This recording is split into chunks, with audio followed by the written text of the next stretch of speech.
I'm Paul John Dykes. I'm delighted to be joined today by Joe Hamill and Scott Bonar of Haddington Athletic. Welcome to the show, guys. Cheers. How are you keeping through this pandemic? All good. I've been working through it, so and same as the wife. So nothing's really changed regarding that. Just getting normal. Getting on honest. Getting on with it. Honest, and it's been missing is the football at the weekends. Yeah, it's good to have that focus, eh? I mean, people have been going stir crazy, not being able to get out to their work and meet their mates and all that kind of stuff. Oh, it's been hard. So, as you can see, we're social distancing, Scott and I. All the measures. But no, we would like to speak about your football careers. Joe will speak to you in more depth in a separate podcast interview. And what brought you together at Haddington, and really the success story up to now and the season ahead, and some of the challenges. I think COVID's going to be very challenging for every business and every professional club, never mind, sixth tier, which it is now in the pyramid. So talk to us about coming together. Was it 2017 you became the management team then at Haddington? Well, I had Joe's laddie. I take younger teams at Portobello as well. So I had Taylor with me at the 06 age group. And once me and Joe got talking, we just had off like the same philosophy on football.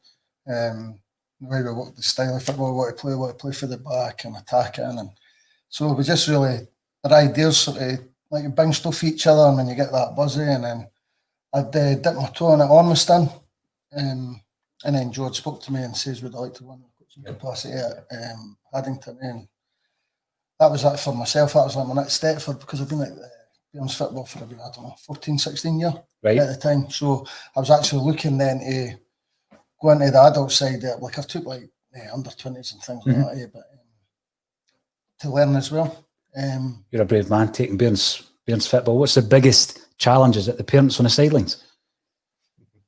That's bound to be a big challenge. It's a big challenge. It's like you're managing expectations. Some people can think maybe their kids are better than what they are, or maybe think they should be in a team that because you've got all different levels, and so it's managing expectations, I think, and making them realise that they're all in it together as well. That's a big thing too. So I enjoy it. I get a good buzz out of it. Like what I love about it is seeing the kids improve. And so I've had kids now that have been, 5 right up until they're in their 20s. Brilliant. And if you see them coming through and still keep myself fit, still kicking a ball, because there's a lot of laddies at 20, 21, 22 that didn't play football. They discover other things in life. Or just been discouraged through the game itself. So I keep saying to the younger ones now, as long as you're still playing when 20, 21, 22, because that's when you should be playing football. Nobody's going to be a football player at 9-year-old. Because they're all getting told with some clubs taking them in that young. And they're hanging about Simpsons and that now, memorials to get all the Byrnes in early. So get them right through, as long as they're staying fit, healthy and that as well, which is so important. Massive bonus for me. Definitely. Joe, see, when you look back on your youth career coming through, Scott was mentioning there, getting the Byrnes in awfully early. We've spoken to quite a lot of people who are involved in youth football, and to a man, they all say it's too early. Yeah, what's your thoughts on that? I'm all for, if you want to call it street football. I mean, I can remember doing it at Fairdrie with Burnfoot. We used the hedges as goals, and the curbs and all that, and just got everybody together, I don't know, whatever, 20 odd boys, and just played all day, all night. And it was the best thing ever. Like, you weren't in for your dinner, you just went out, everyone knew where you were, it was just a ball. But now I do it.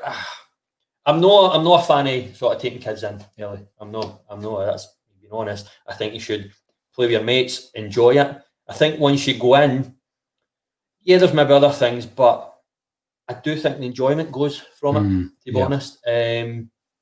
But if anything, just stay with your mates and play. As Scott said, up to about 20s, you should be kicking a ball about. I mean, even 20, 21, 22, you can still get picked up. Exactly. You can still get picked up, not at 9, as Scott said, you know what I mean? So, but street football, it's, I think, brilliant. And we've lost it, You didn't see enough, you didn't see, I remember when I was younger, I know I'm for Loch End in Edinburgh, and cars having to stop. You didn't see. I didn't think, personally, I didn't think I've ever stopped my car because Byrnes are playing football in the streets. Never happened. It's quite sad. I mean, see, when you're thinking about kids coming together to play football, there's so much more than that. Like you touched on, Scott, you think back, even when you get to that age and you realise you're not going to make it, you've got a great set of pals, your social skills are better, you've often been taken away on trips away for your family, and then you're a much more rounded human being by the time you come out the end of it. So there's so much more important things than just playing the football. And obviously, Joe, when you look back, is that the kind of memories you've got? It is.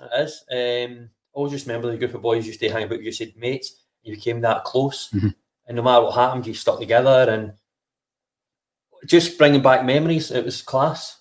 Just the days, you sort of going down in the park and we 5-a-side pitches, and you were out, I said, all day, all night, playing 5-a-sides, whatever, 7-a-sides, and that was the happy times. Absolutely carefree. Aye, and touching on, like Scott said, you don't see it. You don't see it because, see, if you see a bit of grass or whatever, there's normally a sign saying no ball games. No ball games, or a couple of years later there's a house on it. I mean, it's all so true. It's quite sad. I go back with my wee one now to the places I used to play, and as you say, there's nobody playing. There's no kids playing football, which really saddens me. But again, I realise a lot of them are in organised football, and they're meeting up several times a week. Now, you met up with Scott. You thought Scott would be a good fit for yourself. What about yourself? We'll talk about your career in a separate podcast, Joe. But talk to us about going to Haddington. How did that happen? How did that move happen? It was actually through David McGlynn, who was a manager of Lithgow, Bonar, Rose, Musselburgh. David's got a good reputation for managing juniors, and he played at a level as well. And I knew him through John McGlynn, through days at Hearts, etc.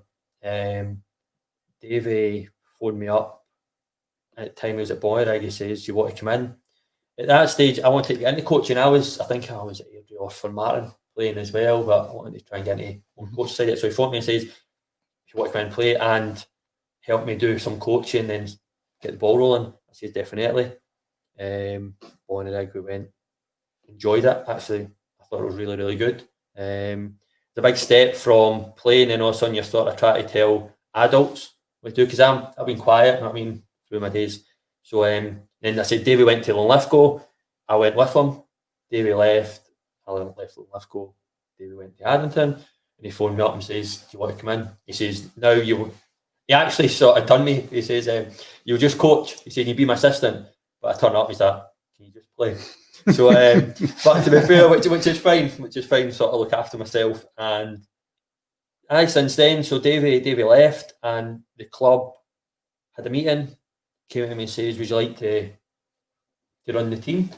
And I said, "Yeah." At that time, there was a boy, Craig Yule, was there as well. He played juniors in other clubs. St John's, I think he played with. So Craig left, and not just between time. I knew Scott through, say my wee boy was playing, and Scott spoke about it. What we did like as well, we like the same type of players. Right. You know what I mean? When you're looking at players, he's a player, he's got something. And the way we want to play. So right away, when I knew Craig was sort of going, Scott was only in his reputation with kids. And that's it as well with Haddington. Experience is all right, but Scott knows a lot of younger kids coming through. Yeah. And as the club, that's the way we want to go forward. Take the club forward. Not just a one season, want to sort of make it something. Don't we like sort of like a Bonar? I mean, Bonar's obviously maybe started there, then they've came on to a big, massive junior club. We want to do that with Haddington. So Scott's role in it is it's brilliant. His drills, his sessions, who he knows in the game. It's made it a lot easier for me, to be fair.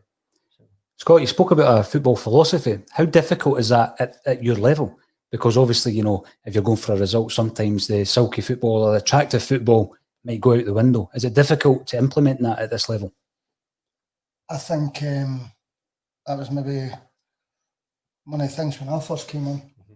And it's, people just think that everybody knows what the players, they know what they're doing. But I was saying to John that, like, maybe they've been at a lesser team at under 21s, I don't know, and maybe just came through and they really don't know their jobs and things like that. So let's try to get them all to take their job on today, that to play the way that we want to play and keep it going continuously. And then maybe came up against things like that at the start.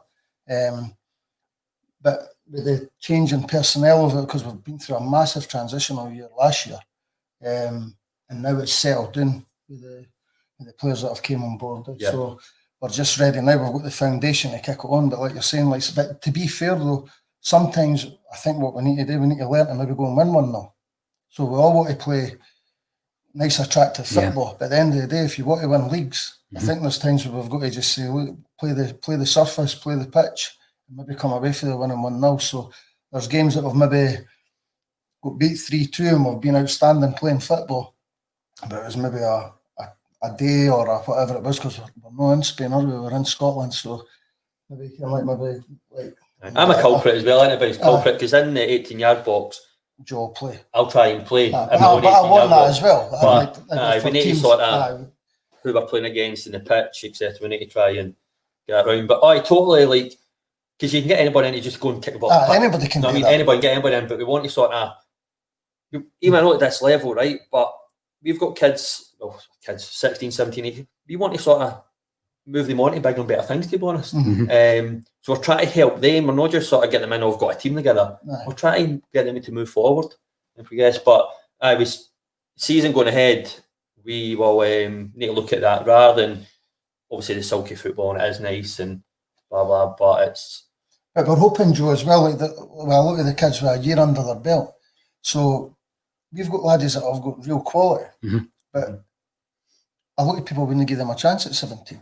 So hopefully now that, like, cause we've got a few, like 18, 19, I think the back four at one stage last year was 19, 20, 17 on the left, and then Gio or Ghost, who like we're a bit older. But a lot of managers will only do that because like they're scared of their experience. So Joe and myself, we're accepting these mistakes, let them grow, get 20, 30 games under their belt, and once they've got that experience, because I think all the best teams are built on youth, where good players through the spine net. So we've got Scott Muffet up front, we've just signed Sean Hull back, we've got Joe Disco and goals, all good experience through the spine net, and then all these young laddies with good qualities all round about them. And so we think like we've got the good ingredients of a top team, and it's just sticking with it. The easy thing today, I think, is like, it's not accept them when they're getting beat, but we've got to accept them when they're getting beat, because we're asking, they're getting beat doing the things that we're asking them to do. And as I say, once they get like, Haddington's going to have players on their books that are like top players, in my opinion anyway. And it's like, you've got like wee Robbie King, 17-year-old. A lot of junior clubs maybe no look at Robbie and that is maybe slight, but the laddie's got amazing potential. Guy McGarry, outstanding. Seamus Russell, and you could go on. Clark, Cammy Watson, top players. And we're going to give it, that's what we're sitting on, we'll give you the platform to play. Brilliant. You know, be on the bench. Yeah. And at the end of the day, the assistant manager, the manager, the management team, there's only two things about it. You've got to get sacked, or eventually you'll maybe move on. So if you manage with fear, you're not going to get through these pain barriers and play the type of football that we want to get through or implement.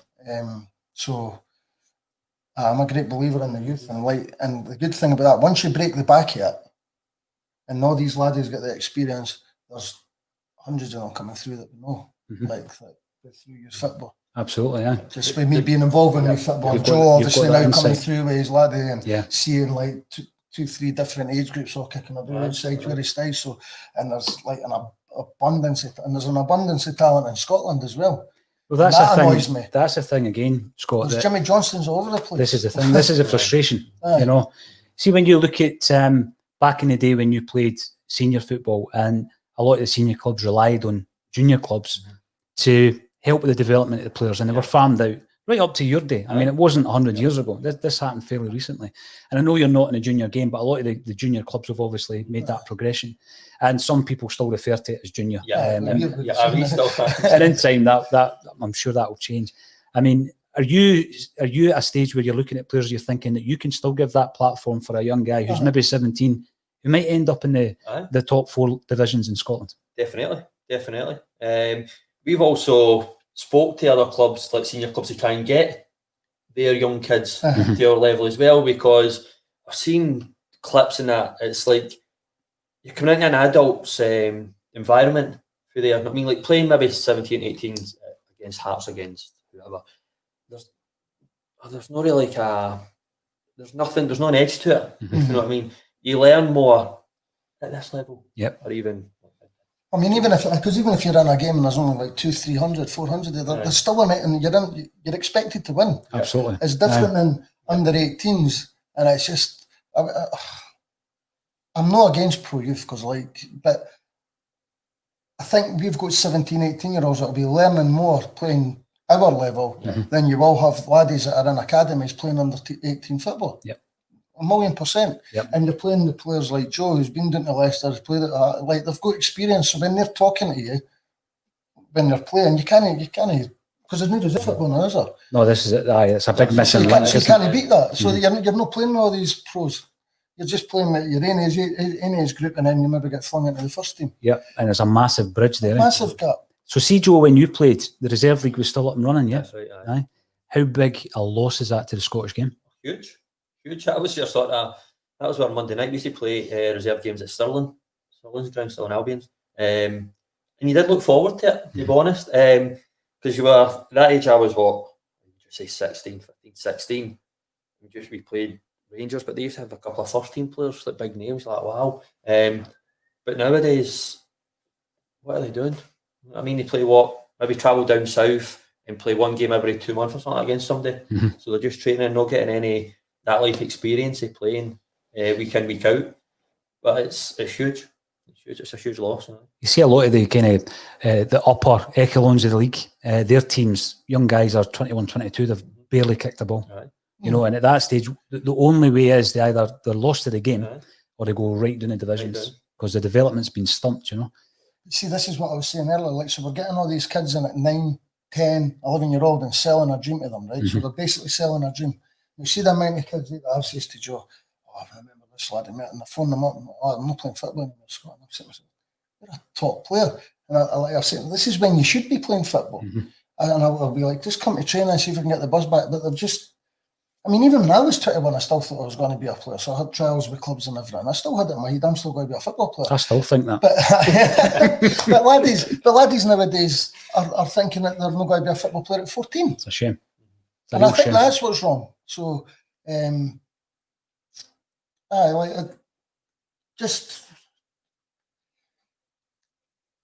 I trying to say? Like, getting them in a young age like that, and I'm not against it, but like, do they really need to go at 9, 10, 11? Who can tell us who's going to be a player at that age, really?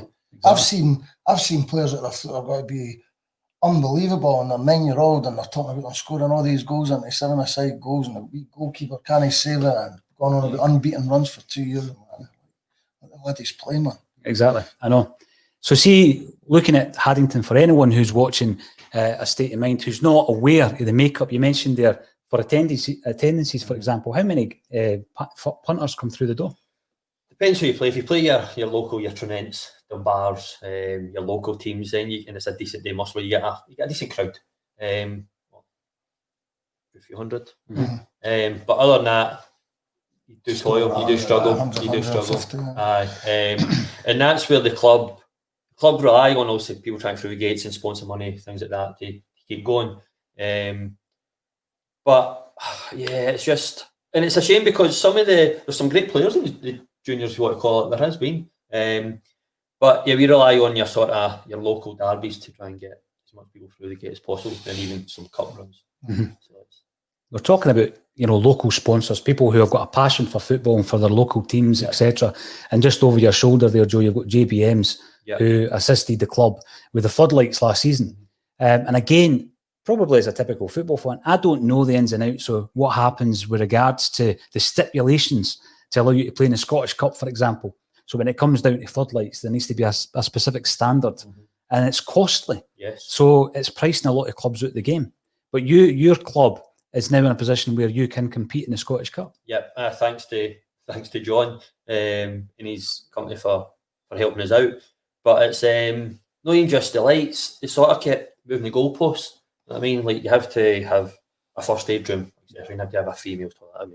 Then all of a sudden it was next week, something else, and it's not just it's money for the club. We've not got loads of money. We rely on people like John, etc. But that doesn't always come in. But the club's done wonders since we went in. Even how it's looking, like it's the committee. Like touching on a few things back with how we play. We've been lucky the committee we've got, because any other committee we could probably been out the door. We've probably been out the door because they want to play football. Maybe some committees it's all about the 3 points. Aye. But it's got to say we need to accept that we're going to make mistakes because we've got a younger squad and we're going to try to build a team. So we're lucky with the committee we have, given us time. So I do think they can see it going forward and progressing. But I should just like to touch on that. Like they've been classways, to be fair. But yeah, the Scottish Cup thing, the lights, the sort of the pitch, the fencing. Well, we've heard it, Joey. We've heard laddies when they're coming in, they're like, I wouldn't mind playing here every second week. Yeah. So I don't know if you've seen the ground. It's like picturesque. It's like you're in like somewhere in Germany or France or something. It's like a great wee venue. Better than Cowdenbeath. Just more scenic than Cowdenbeath. I can slag them right there, my local club. All right. It's all right. A couple of my pals got season tickets, believe it or not, at Cowdenbeath Central Park. They hide them behind the brick in the wall. They hide a few things behind that brick in the wall. Aye. But no, I think looking at that and looking at the Scottish Cup, it's a dream. It's something to aspire to, isn't it?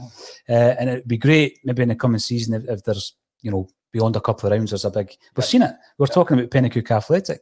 And the crowd that Pennacook took, when they were progressing. And it gets a buzz because everybody loves the underdog story, don't they? And obviously everybody will look at you, Joe, for inspiration because you've played at the top level and they'll be looking at you, so no pressure. Right. But I just on touching club, you had Bonar, who were live on telly a few games as well, and the crowd there was brilliant.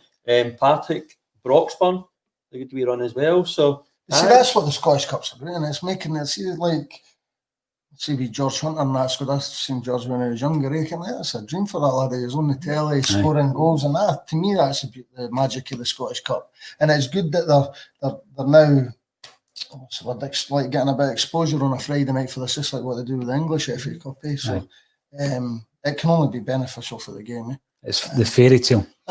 We had we cover all different levels of football from youth right up to senior, and we spoke to Mark Wilson, lovely fella, last week. But he's obviously the manager at Brecon City, and during the pandemic and football closing down, still not really reopened, and hopefully everything goes without a glitch this weekend. There was a lot of controversy. So you're looking at a pyramid system where it should be benefiting clubs who are aspiring to progress. And there's a lot of clubs who have probably rested on the fact that they'll never get relegated, for years, for decades, generations. So it's great that pyramid's now opened up. But then when push came to shove, a lot of football fans were disappointed with the decisions that were made. I mean, Hearts, Thistle, Stranraer go down, but Brecon stay up. So then you don't have the opportunity for a Brora Rangers or a Celtic Hearts to go into playoff situations where they might get into the league. How disheartening was that from guys like yourself? I was surprised because Kelty's got a lot of money and effort in here. The players have got in, even the management staff, against the high league teams as well. So I don't think it was fair. I mean, that was the whole point of it. Clubs like that to sort of progress and come on to things. And bring them over for the juniors and that. So disappointed, but it's been made into it. So see, but my feeling is it's not right. Now, the season ahead, what's your aspirations for next season? What would you hope to achieve? Playing soon. The way it's going. Jesus. Again, we're building a team. Scott touched on it, so we've got most of pretty much kept the same squad. So they've got a year, 2 year under belt with us. So they know how we're going to play and how we train and what we want to do. They've changed it for our league as well. So it's winners only.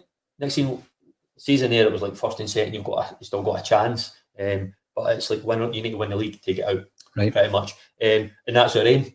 The leagues came out last week. Good league, tough league. A few junior teams have come over. Thornton Hibs, Rosyth, team over Rosyth. But I'm looking forward to it. Our aim is to win the league. And have a good few cup runs, and we've spoken about this, just even for the committees, for what they've done, to be honest. Play good football, do it the right way, as we touched on before. If we're not to win games 1-0, we'll take that. we'll take it. If the ball needs to go to the park, yeah. It's all about getting out of the league and having a good cup run. It's trying to marry both together, because like if you want to, like as we say, if you want to win things, we have maybe it's a naivety in some of their decisions, but as we've already touched on, we have accepted that, and the committee, thankfully, are giving us time up to now. So it's a great feeling about the club. It's a right family club, so you enjoy being there. It's like so be it, as Joe says, we want to give something back to them, because they put some effort in for everybody. A lot of good guys. So if we could give them a decent cup run, I'm not going to hide for it, I'm ambitious, so I want to win the league, and I want everybody that plays under us to want the same thing. And we should be. I think when I came into it at this level, I've been fortunate enough to win a lot of things in youth football. Sort of grade who they play against.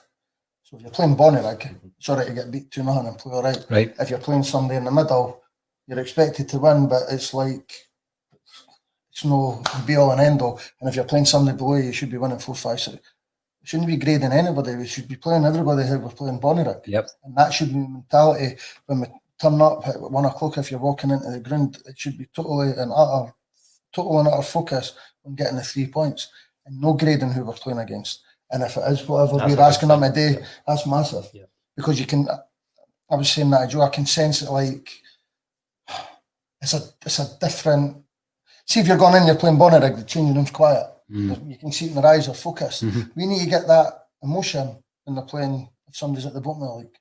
And once we can get that, I think we're nearly there. But we need to get that as a groupie, so I'm not going to hide for a lot to win the league. But there is a lot of big clubs, St Andrews, big, and they've all got big budgets, some of them as well. They're all spending money. We've not got any money, we've no budget to see what's happening with this COVID and buying floodlights and everything. So maybe going through youth salt, maybe we want to do that, but it's maybe the only avenue we've got as well to try and find a few hidden gems. So I definitely want to win the league. Now, if you go on a fairy tale Scottish Cup run, or you're up for the league title, you'll come back and speak to us, eh? Of course. Is that the deal? Definitely. Brilliant. It's been an absolute pleasure speaking to the pair of yous for A State of Mind, and we will hold you to that, and we look forward to getting you back into the studio again throughout the season. All the best for the coming season, lads. Thanks a lot. Brilliant.